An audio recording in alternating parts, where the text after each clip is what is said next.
이 마태복음 12장 20절 말씀은 그 유기교리에 대한 성경적 해답을 말씀해 주고 있는 내용이기도 합니다. 성경은 분명히 우리들에게 교회 안에 구원받을 자와 구원받지 못할 자를 구분하면서 알곡과 가라지를 말씀하고 있습니다. 근데 안타까운 것은 성경이 알곡과 가라지에 대해서 이렇게 분명하게 말씀하고 있는데도 불구하고 실제로 성도들은 나는 과연 알곡일까 가라지일까, 나는 중생한 사람일까 아닐까, 이에 대해서 고민과 관심을 별로 갖지 않는 것 같습니다. 성도들이 이렇게 알곡과 가라지에 대해서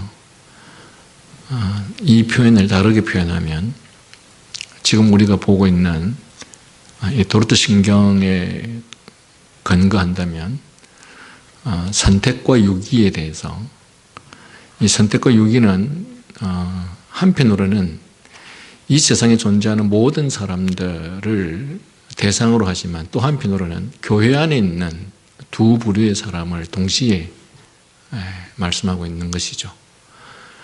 교회 바깥에도 선택과 유기의 대상들이 있지만 교회 안에도 선택과 유기의 대상이 분명히 있다라고 하는 사실에 대해서 우리 주님께서 알곡과 가라지를 비교로 해서 분명히 사용하고 있기 때문에 우리는 이것에 대해서 분명히 관심을 가져야 하는 것이 사실입니다. 그러나 성경이 이렇게 가르치는 가르침에 비해서 우리 자신들은 정작 분명히 그 대상임에도 불구하고 그것에 대해서 별 관심을 갖고 있지 못합니다. 혹시 이유가 무엇이라고 생각을 하십니까?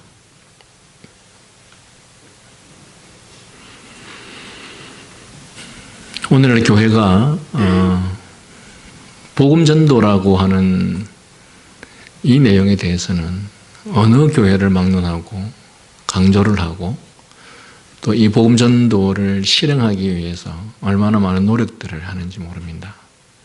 근데 물론 여기에도 함정이 있습니다. 이 복음전도라는 미명 아래 단지 그것이 교회 성장을 위한 것이냐, 아니면 실제로 사람들이 구원에 이르게 하는 것이 목적이냐 했을 때에 단지 교회 성장이냐 아니면 구원을 위한 목적인지를 잘 알려고 하면 교회가 하는 프로그램을 보면 알 수 있습니다. 복음전도라고 하는 제목하에 사람들이 그렇게 많은 열심을 요구하거나 추구하게 한다면 그와 동시에 중생과 거듭남에 대해서도 동시에 강조되어야 되고 요구되어져야 됩니다. 그렇다면 교회 프로그램은 이 두 가지가 다 동시에 있어야 하는 것이죠. 그런데 중생과 거듭남에 대한 프로그램, 그것에 대한 훈련 과정은 거의 없는데 오로지 복음 전도에만 관심이 있다. 그렇다면 교회 성장을 위한 목적일 가능성이 상당히 많습니다. 그런 측면에서 교회 안에 그런 허점이 있다라고 하는 것을 전제하에 왜 오늘날 교회가 복음 전도에 대해서는 그렇게 많이 강조를 하면서 동시에 거듭남이나 중생에 대해서는 그렇게 많은 관심을 갖거나 또 현재 교회를 이루고 있는 성도들이 과연 이 사람이 중생한 사람인지 아닌지, 자신이 참된 믿음을 소유하고 있는지 아닌지에 대해서 자신들로 하여금 점검하고 돌아보도록 하는 그 일에, 또한 그 일을 위해서 우리가 거기에 필요한 지식을 배우고 공부하는 일에 교회가 노력을 기울이지 않는 이유는 무엇일까? 여러분 대답이 무엇일 것 같습니까? 교회 또는 교회 지도자들이 중생 거듭남에 대해서, 참된 믿음에 대해서 관심이 없기 때문에 그렇습니다.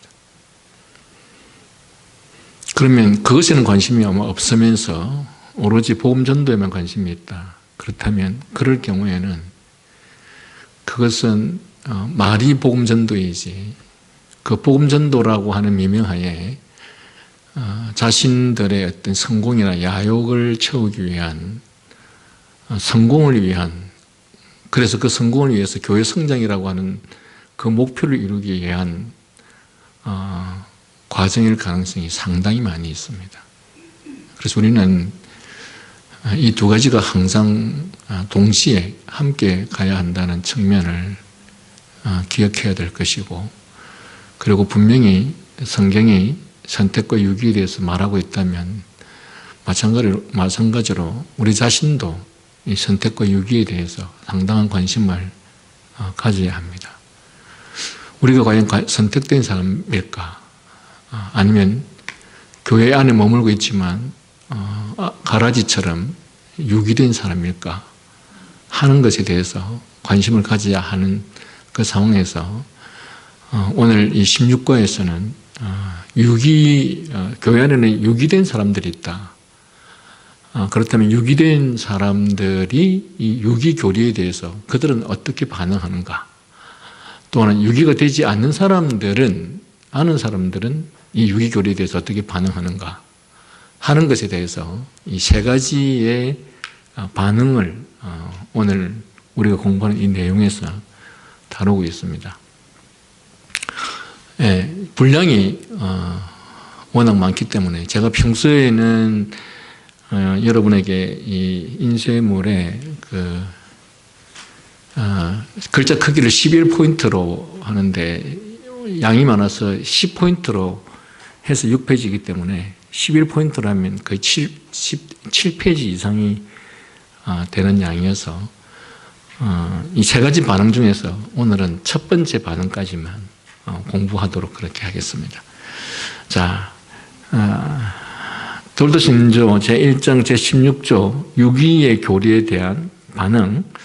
일부 사람들은 그들 자신에게서 아직 그리스도를 믿는 산믿음, 또 마음의 확고한 확신, 양심의 평강, 아이처럼 순수하게 순종하는 열심, 그리고 그리스도를 통하여 하나님을 자랑하는 것을 분명하게 발견하지 못합니다. 어떤 사람들이, 교회 안에는 일부의 사람들이. 근데 지금 이 일부의 사람들은 유기된 사람이 아닌 사람을 지금 지칭하고 있습니다. 그러니까 선택받은 사람들임에도 불구하고 아직까지도 이런 것들에 대해서 발견하지 못하는 사람들이 있다. 그러면 여러분, 선택과 부르심의 차이가 뭡니까? 예? 선택과 부르심의 차이가 뭡니까? 선택은 하나님께서 창세 전부터 우리를 하나님의 구원받은 백성으로, 하나님의 자녀로 선택했다는 의미고, 그 사람이 선택되었다고 해서 지금 부르심을 입었다고 말할 수는 없습니다.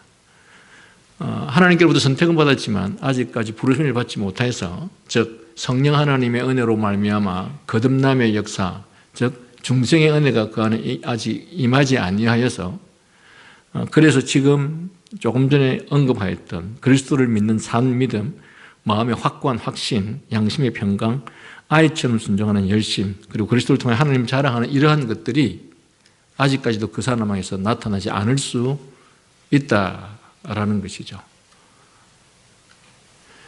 왜 이 상태를 아직 거듭나지 않은 상태라고 말할 수 있느냐? 우리가 지난 앞에서 유기교리를 이야기를 하면서 참된 믿음을 가진 사람들은 반드시 뭘 갖고 있다고 했습니까? 확신을 갖고 있다고 했습니다. 확신. 제가 확신이 뭔지에 대해서 물어봤죠. 예? 확신의 정의. 예. 진정한 확신은, 이 확신이, 제가 여기서 다뤘습니까? 아니면 성경 공부를 많이 하다 보니까 어디서 다룬지는 모르겠는데, 제가 여기서 확신에 대해 설명했습니까?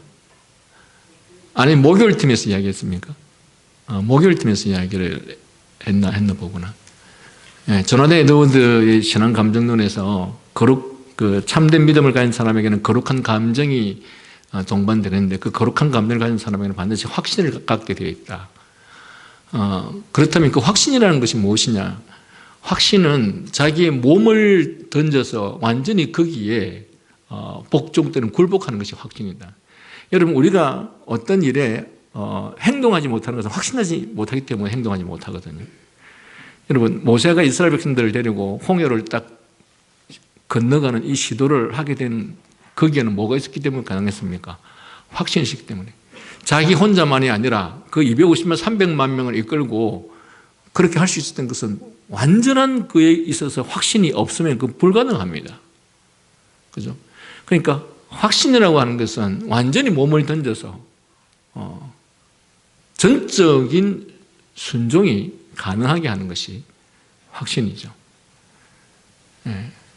그렇다면 선택받았지만 아직 부르심을 입지 못한 경우에는 이러한 확신이 있지 않을 수 있다라는 사실이죠. 자, 그럼에도 불구하고 넷째 줄, 그들은 하나님께서 우리 안에서 이 일들을 행하시리라 약속하신 방편을 사용합니다. 무엇에도 불구하고 위에서 그리스도를 산 믿음 확고한 확신, 양심의 평강, 아이처럼 순종하는 열심, 이런 것들이 분명하게 발견되지 않음에도 불구하고 뭐 해야 된다는 것입니까? 하나님께서 우리 안에서 이 일들을 행하시려 약속하신 방편을 사용해야 된다. 왜? 여러분, 말씀과 성령의 차이가 뭡니까? 성령 하나님의 역사는 반드시 말씀을 통해서 이루어집니다. 말씀이 가지 않는 곳에 성령 하나님께서 독단적으로 일하시죠. 왜? 성령 자체가 하나님의 말씀을 조명하는 역할을 하고 성령 자체가 진리의 영이기 때문에 진리로 하여금 생명 있게, 진리로 하여금 그 분명한 뜻이 우리 가운데 적용되게 하는 역할을 하는 것이 성령이기 때문에 따라서 말씀이 가지 않는 곳에 성령의 역사는 일어나지 않는다라는 측면에서 여전히 하나님께로부터 선택받은 자리에 있지만 그러나 부르심을 잊지 않은 상태에서는 이런 방편이 계속해서 사용되어져야 된다는. 방편이 뭡니까? 네? 예배, 하나님의 말씀을 듣는 일, 하나님의 말씀을 묵상하는 일, 또 하나님의 말씀을 공부하는 일, 이런 많은 것들을 그와 더불어서 성령의 은혜를 통하여 주 역사가 있기를 기도하는 일. 자, 그럼에도 불구하고 하나님께서 약속하신 이 방편을 사용하는데 그들은 유기가 언급될 때 그렇기 때문에 불안해하지 않아야 된다. 자신을 유기자절로 단지 그 가정 속에 있었을 때 간주하지도 말아야 된다. 성급하게 그런 결정하지 않아야 된다는 것입니다. 오히려 그들은 이 방편을 열심히 계속해서 사용하고 열정적으로 더 풍성한 은혜의 때를 바라며 경외와 겸손함으로 고대해야 한다. 때때로 어떤 사람들은 교회 안에 머물러 있으면서 자기에게는 이런 은혜가 있지 않다, 이런 확신이 없다, 이런 믿음이 없다 해서 나는 구원 못 받은 사람이야 라고 스스로 포기하는 경우들이 있죠. 물론 이 포기는 어쩌면 그가 믿음에 대한 구원에 대한 갈망이 있는 사람은 포기하지 않습니다. 다시 말하면 내가 대학을 반드시 꼭 가고 싶다. 그런데 내가 지금 다니는 학원이 마음에 안 든다. 그래서 난 앞으로 학원도 안 다니고 난 공부도 안 할 거야. 그렇지만 난 대학은 가고 싶어. 이런 일은 없습니다. 대학을 가고 싶은 사람은 이 학원이 마음에 안 들면 어떻게 했었든 자기는 대학을 가야 되기 때문에 다른 학원을 찾든지 그것도 안 되면 독학이라도 열심히 해서 공부를 해야죠. 공부를 하지 않으면서 나는 공부를 해봤자 소용이 없다. 아니면 공부를 하지 않으면서 나는 대학 가야 된다. 이런 일은 없는 것이죠. 그러니까 어떤 사람이 나는 내가 보니까 구원받지 않아서 나는 좀 유기된 사람인 것 같아 라고 하면서 그가 아무것도 하고 있지 않다면 그야말로 유기된 사람일 가능성이 많이 있죠. 물론 우리는 그 사람의 일생에 대해서 아직까지 잘 모르기 때문에 언제 어느 순간에 하나님께서 그의 인생 속에서 그런 마음을 주시고 그의 삶을 인격적으로 변화시키실지는 아직 모릅니다. 그러나 현재적 측면을 보았었을 때는 그렇다라고 말을 할 수 있는 것이죠. 자, 오히려 그래서 그들은 이 방편들이 열심히 계속해서 사용하고 열정적으로 더 풍성한 은혜의 때를 바라며 경외와 겸손함으로 고대해야 한다. 또 어떤 사람들은 하나님께로 돌아서고 오직 하나님을 기뻐하고 사람의 몸으로부터 구원받기를 간절히 바란다. 로마서 7장 24절 오호라 나는 공고한 사람이로다. 이 사망의 몸에서 누가 나를 건져내랴 라고 했었을 때 이것은 나는 구원받기를 원치 않는다는 의미가 아니고 내가 어떻게 하면 구원의 은혜를 입을 수 있을까라고 고민하는 사람인 것이죠. 그러나 그들은 경건과 믿음의 길에서 자신들이 사모하는 지점에까지 이를 수 없다. 그렇게 한다고 해서 그죠? 경건과 믿음의 길에서 자신들이 사모하는 지점에까지 이를 수는 없습니다. 그들은 유기의 규례에 대해서 조금 더 그렇다고 해서 두려워할 필요는 없는 것이죠. 왜냐하면 조금 전에 읽었던 말씀처럼 하나님께서는 꺼져가는 심지를 끄지 않으시고 상한 갈대를 꺾지 않으시겠다고 약속하셨기 때문이다. 우리가 25년 초에 제가 하나님의 약속이라는 제목으로 몇 주에 걸쳐서 말씀을 드렸는데 그리스도인에게 있어서 제일 중요한 것이 무엇이라고 했습니까? 하나님께서 약속하셨느냐 안 했느냐. 우리에게 있어서 상황과 현실 따위는 아무런 문제가 되지 않습니다. 왜냐하면 우리는 예수님을 통해서 이 땅에서 행하셨던 수많은 행적들을 보았고 또한 모세를 통해서 이스라엘 백성들이 40년 동안 광야에서 하나님께서 상황과 환경과 현실을 완전히 뒤바꾸어서 역사하시는 내용들을 수없이 보았고 또한 성경에 나오는 수많은 믿음의 사람들, 족장들을 통해서 하나님께서 어떻게 그 상황과 현상들을 바꾸고 가셨는지를 보았기 때문에 그리스도인에게 있어서 상황과 현실이라고 하는 것은 아무런 문제가 되지 않고 오로지 중요한 것은 이것이 하나님께서 약속하신 것인가 아니냐, 하나님의 약속인가 아닌가, 그것이 중요하다라는 것이죠. 그래서 하나님께서 선택하신 이 사람에게는 분명히 하나님께서 약속하셨는데 꺼져가는 심지를 끄지 않고 상한 갈대를 꺾지 않겠다고 약속하셨기 때문에 그렇다는 것이죠. 그러나 또 다른 사람들, 이 사람들은 하나님과 구주 예수 그리스도를 무시하고 세상의 염려와 육신의 정욕에 자기 자신을 전적으로 내어줍니다. 지금 우리가 유기의 교리에 대한 반응이 세 반응이 나오는데 1번, 2번의 반응이 아닌 세 번째 반응이 사람들이 바로 이 반응에 해당되는 사람들입니다. 하나님의 구주 예수 그리스도를 무시하고 세상의 염려와 육신의 정욕에 자기 자신을 전적으로 내어주는 사람들. 그들에게 있어서 이 유기의 교리는 그들이 하나님께로 진작에 돌아서지 않는 한 마땅히 두려운 것입니다. 두려울 수밖에 없는 것이죠.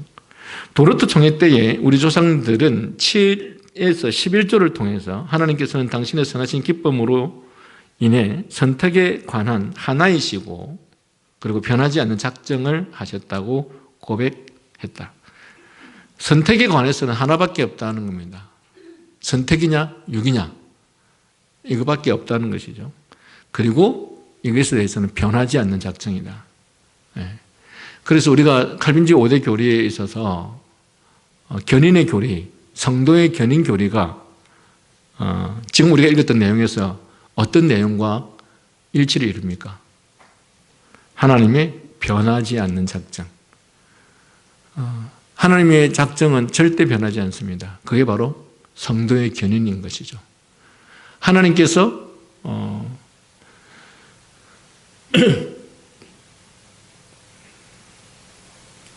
무조건적 선택을 하셨고, 그러니까 조건 없이 선택을 하셨고, 그 조건 없이 선택한 그 사람들이 사실은 제한 속죄, 하나님께서는 무조건적인 선택을 하셨지만 모든 사람을 속죄한 것이 아니었고 예수 그리스도를 통해서 속죄된 사람은 제한적으로 속죄되었단 말입니다. 그러니까 무조건적 선택과 제한된 속죄가 실제로 우리 가운데 이루어지기 위해서 어떻게 하였느냐. 불가항력적 은혜로 말미암아서 우리를 하여금 믿음을 가질 수밖에 없도록 성령께서 역사하셨죠. 그 이전에 무엇이 먼저 존재되었냐? 인간의 전적 타락.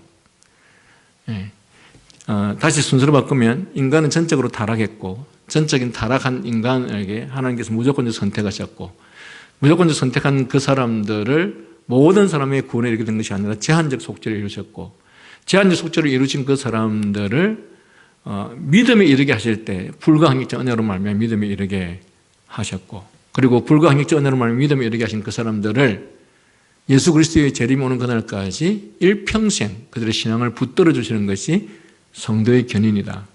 그런 측면에서 하나님의 선택에 관한 하나이시고 변하지 않는 작정을 이야기하고 있는 것이죠. 12, 13조에서는 선택에 대한 신자의 확신에 대한 중요한 고백을 계속하였는데, 택자들은 비록 시기가 다양하고 그 정도가 다르다 할지라도 때가 되면 자신이 영원하고 변하지 않는 구원으로 선택된 것을 확신하게 됩니다. 그리고 확신하게 되면 어떻게 되느냐? 확신하게 되면 우물가의 여인처럼 모든 것들을 내동댕이 치고 주님 앞에 주님의 복음을 들고 나가게 된다든지, 마리아처럼 평생 모아놓은 자신의 재산을, 그 향유를 예수님의 발 앞에 아낌없이 붓게 된다든지, 이런 헌신의 모습으로 자신이 하나님의 백성 된 것을 확신하게 되고, 그리고 사도 바울처럼 그가 하나님을 알기 전에, 그리스도를 만나기 전에는 가문, 학식, 학벌, 재물, 지위 이런 것들을 그토록 중요시 여겨서 그가 유대인임에도 불구하고 로마 시민권으로부터 시작해서 모든 것들을 다 갖추었지만 그리스도를 만나고 나서 이 모든 것들을 배설물처럼 여기게 되었다라고 하는 것이 그리스도에 대한 확신으로 말미암아 이루어진 결과들이다라는 것이죠. 그래서 여러분, 우리가 구원에 대한, 하나님에 대한 분명한 확신을 갖게 되면 사실은 우리 안에서 근본적 변화가 일어나게 되어 있습니다. 그 근본적 변화라는 것이 오직 사도 바울의 고백처럼 하나님의 영광을 위해서. 어떤 분이 연세가 들어서 그래도 열심히 돈을 벌어야 되겠다. 왜 열심히 연세가 들었는데도 돈을 버느냐? 젊을 때 같으면 모르겠는데 이제 연세가 들면 돈 그만 벌어도 되지 않느냐? 그런데 왜 연세가 들었는데도 그렇게 열심히 돈을 벌어야 될까요? 이유는 자식들한테 주려고. 근데 여러분, 구원과 하나님의 은혜에 대한 분명 확신이 있다면 그 열심히 버는 목적이 하나님의 영광과 하나님의 나라를 위해서 사용하기 위해서 돈을 버는 것으로 그 목적이 바뀌어야 할 것입니다. 이것이 확신을 가진 사람의 태도입니다. 제가 지난번에도 말씀드렸죠. 조카 이야기를 하면서 죽어가는 아이가 살아야 되겠다고 하나님 앞에 간절히 구할 때 하나님께서 너를 왜 살려주어야 하겠느냐? 내 남은 인생을 하나님의 영광을 위해서 살겠노라. 내가 지금까지는 하나님의 뜻과 명령과 영광을 위해서 살지 못했고 내 육신과 내 부와 내 영광과 내 지위와 내 성공을 위해서 인생을 다 바쳤다면, 그렇다면 이제부터는 내 남은 인생을 오직 하나님의 영광을 위해서 살겠다. 그것이 확신을 가진 사람에게서 나타나는 변화다라고 말할 수 있는 것이죠. 신자들은 그 다음 문단, 영적인 기쁨과 거룩한 즐거움을 가지고 자신 안에서 하나님의 말씀이 지시하는 선택의 확실한 열매들, 이것들은 앞에서 다뤘던 내용들인데, 예를 들면 그리스도를 믿는 참된 믿음, 그다음에 어린아이처럼 하나님을 경외함, 죄에 대한 경건한 슬픔, 의에 줄이고 목마른 같은 것을 발견함으로써 이 확신을 얻는다. 내가 정말 하나님의 자녀로서 구원받은 백성으로서 그런 확신이 있느냐 했을 때, 그 확신을 뭘로 우리가 증명할 수 있느냐, 판단할 수 있느냐 했을 때 내 안에 이런 것들이 있느냐라는 것으로 확신할 수 있다는 것이죠. 그래서 이 확신은 신자들에게 가장 가치 있는 것이다. 신자들은 왜냐하면 이 확신으로 인하여서 하나님 앞에서 겸손하게 되고 하나님의 자비를 찬양하고 죄에 대항하여 투쟁하고 하나님께서 자신들에게 먼저 보여주신 사랑에 반응하여 열정적으로 하나님을 사랑하게 되기 때문이다. 바로 앞에 15조에서는 하나님께서는 다른 사람들을 버리시고 그들의 비참에 그대로 두시고 당신의 공의로운 심판 아래 있게 하신 사실을 주목함으로써 우리가 받은 선택받은 것이 얼마나 놀라운 일인지를 가르쳐 준다. 여러분, 삼풍백화점 사건 아시죠? 그죠? 성수대교 사건 아시죠? 정말 그 순간의 찰나 아닙니까? 예. 어떤 사람은 백화점에서 나왔다가 다시 들어가서 죽은 사람도 있고, 어떤 사람은 들어갔다가 다시 나온 사람도 있고, 그죠? 하필이면 성수대교가 딱 무너지는 그 순간에 그 길을 지나갈 게 뭡니까? 1분만, 아니 10초만 참지. 찰나라는 것이 여러분 얼마나 중요합니까? 그죠? 그때 우리가 누군가가 내가 거기서 살았다. 여러분, 이 감격을 어떻게 말할 수 있겠습니까? 그죠? 그죠? 자, 조금 전에 읽었던 마지막 부분 15조에서는 하나님께서 다른 사람을 버리시고 그들의 비참에 그대로 두시고 당신의 공의로운 심판 아래 있게 하신 사실을 주목함으로써 내가 선택받은 것이 얼마나 놀라운지를 가르쳐준다. 우리가 받은 은혜가 얼마나 놀라운지 잘 몰랐는데 근데 어떤 사람들은 하나님께서 버리시고 그들을 비참에 그대로 내버려 두시고 하나님의 공의로운 심판 아래 그냥 두게 하신 그 사실을 보면서 내가 거기로부터 제외되었다는 이 사실이 얼마나 귀한가를 생각해야 된다는 것이죠. 자, 그러나 유기에 대한 이런 언급은 사람을 불안하게 만든다. 특별히 일부 사람들을 버리기로 하신 하나님의 영원하신 작정은 사람들로 하여금 하나님이 나를 버리신 것은 아닌지 의심하게 만든다. 이런 생각은 많은 염려를 하게 한다. 이런 이유로 우리 조상들은 유기의 교리에 대해서 언급함으로 목회적 요소들을 말하려고 한 조항을 할애했다.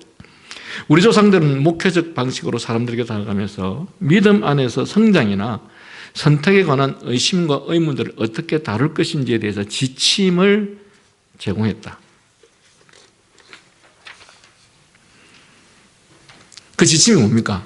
바로 16조에서 유기의 교리에 대한 3가지 다른 반응. 이 반응을 통해서 내가 어디에 속해 있는지를 봄으로써 유기의 교리가 너희들에게 불안과 두려움의 요소가 되지 않도록 하기 위해서 목회적 지침을 주셨다 이렇게 말하고 있습니다. 첫 번째는 자신 안에서 선택의 열매를 분명히 보지 못한 사람들. 그러니까 아직까지도 내가 정말 선택받은 백성인가 구원받은 백성인가 라는 어떤 선택의 열매들이 분명히 보이지 않은 사람들을 위해서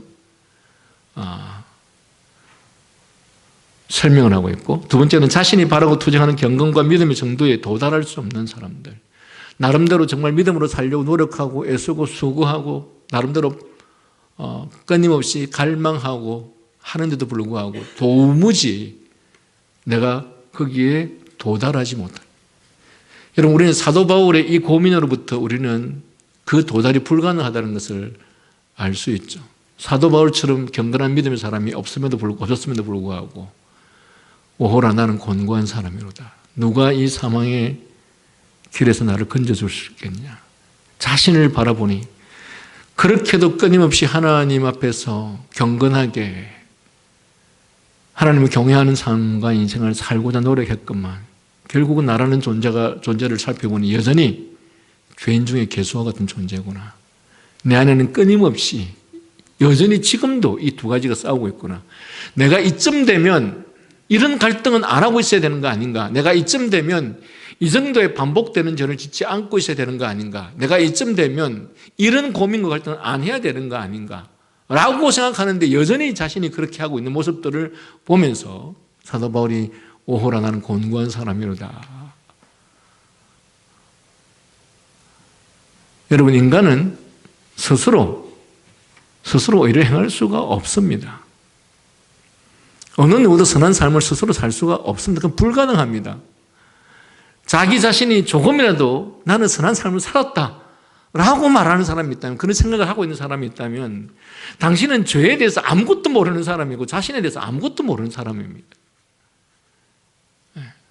우리는 여전히 너무나 부패하고 타락한 존재고 단 한 가지도 우리 스스로 선을 행할 수 없는 존재입니다. 그런데 우리가 무슨 선을 행하고 무슨 의를 행할 수 있단 말입니까? 그래서 근본적으로 우리는 선을 행할 수 없으나, 그러나 중요한 것은 이 선을 행할 수 없는 우리들이 이 문제 앞에서 자신에 대해서 어떻게 생각하고 있느냐가 중요한 건데, 이런 전적인 부패함 속에서 살아가면서도 사도 바울 같은 고민과 갈등을 전혀 안 하는 사람이 있는가 하면, 사도 바울 같이 끊임없이 하나님의 말씀 가운데서 살아가려고 하지만 거기에 도달할 수 없는 불가능한 존재라는 사실을 알고 스스로 늘 절망할 수밖에 없는 그 모습이 야말로 진정한 신앙이다라는 것입니다. 제가 지난주 목요일 날에 목요 테마고 생 공부를 하면서 그런 이야기를 했었죠. 진정한 그리스도인은 늘 두 가지를 갖고 있어야 된다. 하나는 늘 우울해야 된다. 왜 우울하냐? 내가 하나님의 말씀대로 살려고 끊임없이 노력하지만 그렇게 도달하지 나 자신을 보면서, 그러니까 내가 하나님 앞에서 지금까지 하나님의 뜻에 따라서 무언가를 살았다라고 하는 것은 전혀 보이지 않고 내가 여전히 살지 못했고 살 수 없는 것들밖에 보이지 않으니까, 그러니까 하나님 앞에 앉을 때마다 너무너무 우울한 거죠. 그런 마음이 우리는 한 가지 있어야 되고, 두 번째는 그럼에도 불구하고 이런 나를 위해서 그리스도께서 십자가의 은혜로 나를 위해서 대신 십자가에 죽으시고 나를 의롭다 해주시니 이 말로 다할 수 없는 감사와 그 감사로 인해서 얻게 되는 그 진정한 자유함, 이 두 가지가 항상 동시에 공존해야만이 그것이 진정한 신자의 모습이다라는 것이죠.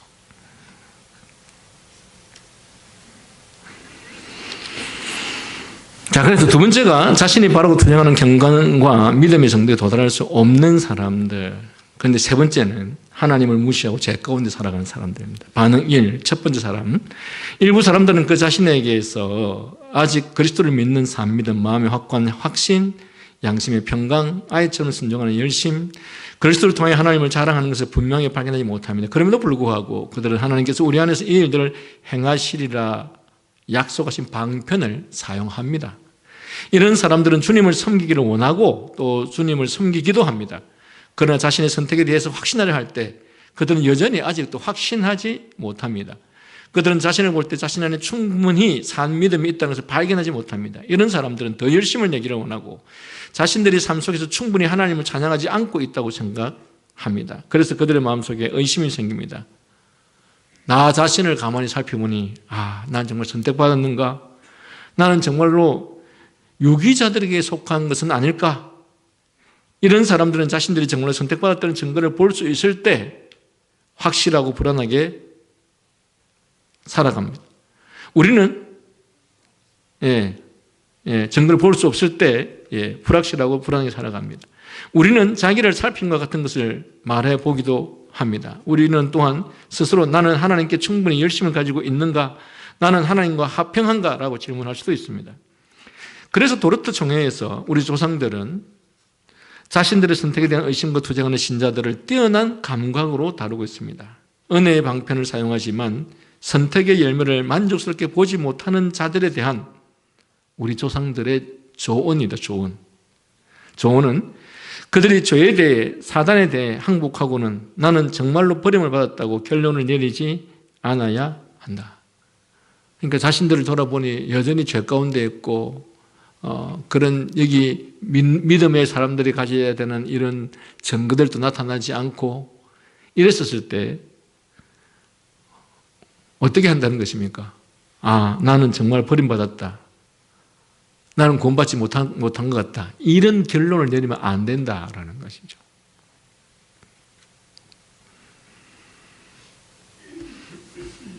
여러분, 제가 그 하나님의 약속을 계속 수주 동안 설교하면서 하나님의 약속에서 우리가 반드시 놓치면 안 되는 것이 있다고 말씀드렸는데 기억나는 게 있습니까?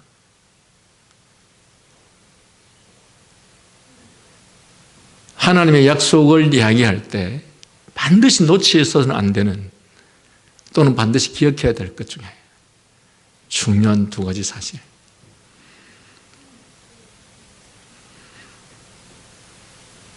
뭐요? 하나님 반드시 약속을 지키신다는 확신. 네, 그것도 중요합니다. 근데 우리가 하나님의 약속을 믿을 때 가장 중요하게 생각해야 될 두 가지가 하나님의 약속이 하나님의 때에 하나님의 방법으로 시행한다는 것입니다. 근데 우리가 하나님의 약속을 믿으면서 그 약속이 이루어지는 방식과 시기를 내가 설정하거나 내가 결정하면 우리는 하나님의 약속을 기다릴 수가 없습니다. 아시겠습니까? 그래서 하나님의 약속을 믿는 사람에게 가장 조심해야 될 것 중에 하나, 중요하게 생각해야 될 것 중에 하나가 그 하나님의 약속이 내가 생각하는 방식과 방법으로 이루어지는 것이 아니고 내가 생각하는 때와 시기에 이루어지는 것이 아니다라는 것을 반드시 기억하고 있어야 됩니다. 여러분, 요셉이 만약에 하나님께서 요셉에게 약속하지 않았습니까? 그런데 그 약속에 대한 믿음이 있는데 그 약속에 대한 믿음의 근거로 자기가 이때쯤에 하는 그 약속이 이루어져야 된다고 생각했다면 요셉은 절망할 수밖에 없었을 것입니다. 그러나 하나님께서 요셉에게 약속하셨던 그 때를 이루신 것은 하나님께서 정하신 때였는데 그것은 요셉이 전혀 예상할 수 없었던 때였습니다. 마찬가지로 방법입니다. 하나님의 약속이 이루어질 때 우리는 마치 뭔가 성성장구해서 이루어져야 그 약속이 이루어질 것처럼 생각을 했지만 요셉은 정반대였습니다. 계속 실패의 과정이 연속되었죠. 그 방법을 보면 하나님의 약속이 절대 이루어질 것 같지 않게 보였던 것이죠. 그러나 하나님께서는 우리 편에서 절망할 수밖에 없는 그 방법을 통해서 오히려 하나님의 약속을 이루신 것을 보았죠. 그래서 우리가 하나님의 약속할 때 절대 놓쳐서는 안 되는 것이 때와 방식을 하나님께서 결정하신다라는 것이죠. 그래서 여기에서 말하는 것처럼 우리가 성급하게 결론을 내리지 않는다. 우리가 내가 시기와 때와 방법을 다 정해놓고 이쯤 되면 내가 이 정도까지 교회를 다녔는데 왜 나는 여전히 이런 마음이 안 생기는가? 라고 해서 스스로 포기하는 것은 오히려 사탄이 우리에게 주는 마음인 것이죠. 자, 그 대신에 우리 조상들은 그들은 이 방편들을 열심히 계속해서 사용하고 영적적으로 더 풍성한 은혜의 때를 바라며 경외와 겸손함으로 고대해야 합니다. 라고 권고합니다. 자, 한참 이제 졸리실 때죠, 그죠? 그래서 여러분이 한번 읽어주세요. 여기서 요점은 시작, 다 같이 읽습니다. 시작.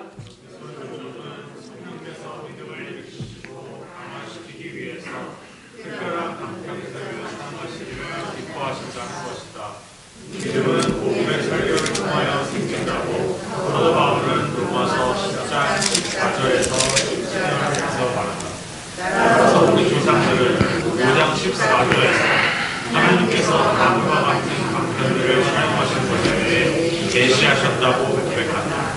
하나님께서 복음 설교로 우리 안에서 이 은혜의 사역을 시작하기를 기뻐하신 것처럼 하나님께서는 당신의 말씀을 듣고 읽음으로 말씀을 묵상함으로 말씀의 권면과 기억과 약속으로 성령의 사용으로 이 은혜의 사역을 유지하시고 계속하시는 예. 자, 성령께서 믿음을 일으키는 방식 뭐라고 말씀하고 있었죠? 로마서 10장 14, 17. 자, 그런즉 그들이 믿지 아니하는 일을 어찌 부르리요? 듣지도 못한 일을 어찌 믿으리요? 전파하는 자가 없이 어찌 들으리요? 보내심을 받지 아니하였으면 어찌 전파리요? 기록된 바 아름답다 좋은 소식을 전하는 자들의 발이여 함과 같으니라. 여기서 뭘 말합니까? 예? 믿지 않는 자를 어찌 부르고 듣지 못한 일을 어찌 믿으리요? 전파하는 자가 없이 어찌 들으리요? 그리고 누군가가 설교자를 보내심을 받지 아니했다면 누가 전파할 것인가? 그래서 이 방편들을 열심히 사용해라 라고 하는 것입니다. 그래서 여러분, 우리가 누구에게 복음을 전파하고 또 성령의 은혜가 그에게 주어져서 이런 믿음의 확신들을 갖게 되는, 즉 선택의 결과들, 열매들이 오게 하기 위해서 우리가 할 일은 무엇이냐? 이 방편들을 열심히 사용하는 것인데, 이 방편들을 열심히 사용하지 않고 언젠가 때가 되면 믿겠지, 언젠가 때가 되면 오겠지 하고 있는 것은 감나무 밑에서 감이 떨어질 때까지 입 벌리고 앉아있는 자들과 같은 것이죠. 열심히 하나님께서 우리에게 허락하신 방편을 사용해야 하고, 그리고 하나님께서는 이런 방편을 통해서 그들로 하여금 믿음에 이르게 하시지, 방편을 사용하지 않고는 믿음에 이르게 하지 않습니다.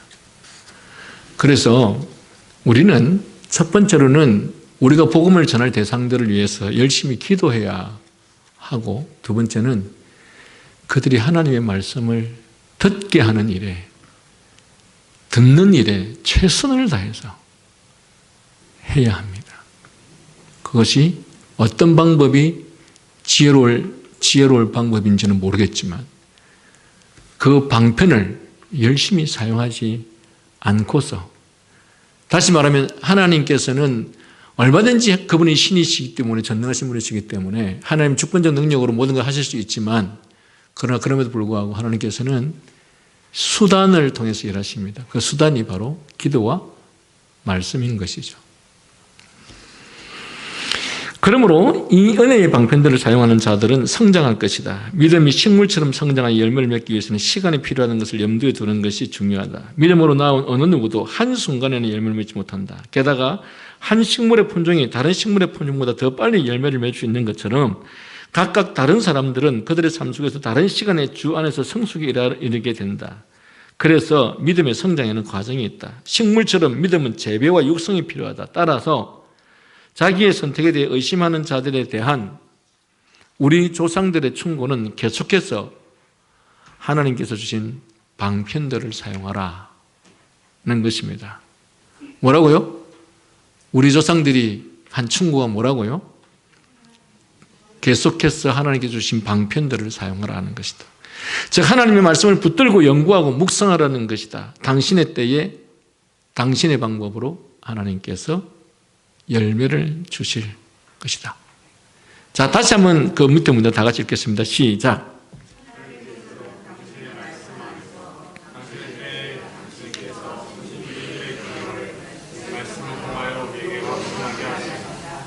사도와 바울은 빌립보서에서 자기 독자들을 성도들, 곧 신자들, 하나님께서 당신에게로 돌아오게 하시기 위해서 사단의 편에서 구출하신 하나님의 택된 자들로 선언하시다. 이 성도들에 대해 바울은 3절과 6절에서 말합니다.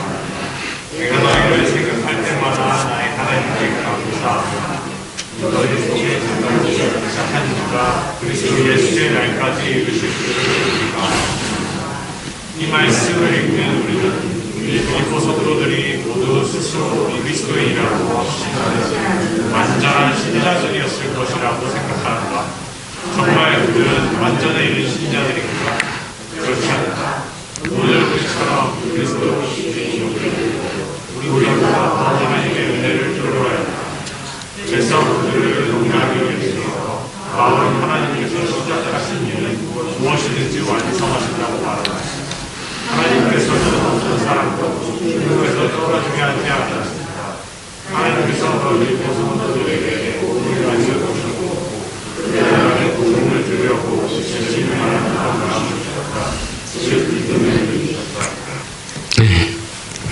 이게 바로 그 성도의 견인 교례입니다. 하나님께서 은혜를 부으셔서 불가항력자 은혜로 말미암아 믿음에 이르게 하신 사람을 중도에서 떨어지게 하는 일은 절대 없어요. 왜? 하나님이 시작하셨기 때문에. 하나님이 시작하신 일은 반드시 끝까지 하나님께서 지키신다라는 의미에서 그렇다라는 것입니다. 그래서 참된 믿음에 이른 사람이, 즉 진정한 구원을 얻은 사람이 믿음을 배반하거나 중도에서 떨어지거나 하는 일은 절대로 없습니다. 만약에 그 말이 맞다면 칼빈주의 5대 교리는 전부 다 폐기시켜야 됩니다. 네. 자, 마지막 문단. 하나님께서는 당신이 시작하신 사역을 계속하시고 그 위에 세우시고 당신의 때에 믿음의 열매가 자라게 하신다. 하나님께서 시작하신 일은 하나님께서 완성하실 것이다. 시편 138절 8편 8절을 보라.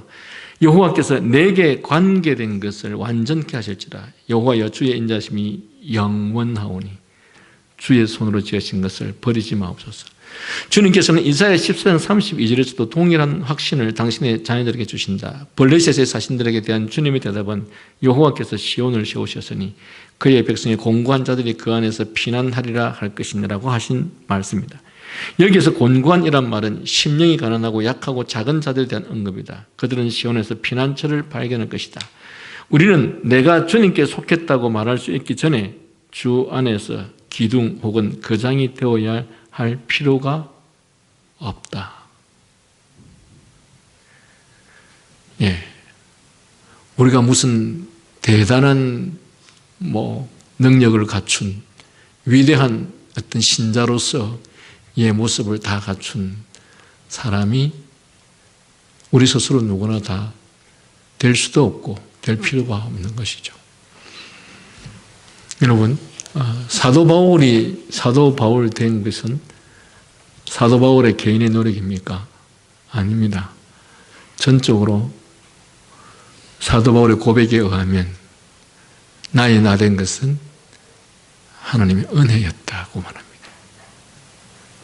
그래서 우리는 우리 하나님께 사도 바울 같은 믿음을 갖기를 기도할 수 있지만 내가 노력하고 갈망해서 내가 사도 바울처럼 되겠다라고 하는 것은 교만입니다. 왜냐하면 하나님의 은혜가 아니고서는 어느 누구도 그럴 수 없습니다. 때때로 위대한 믿음의 사람들처럼 되지 못하는 것에 대해서 누군가가 우리를 책망하고 있다면 여러분, 그것은 우리의 영역이 아닙니다. 그것은 하나님께서 하셔야만 가능한 것입니다. 그래서 우리는 그런 것이 우리의 책망이 되어서는 안 되는 것이죠.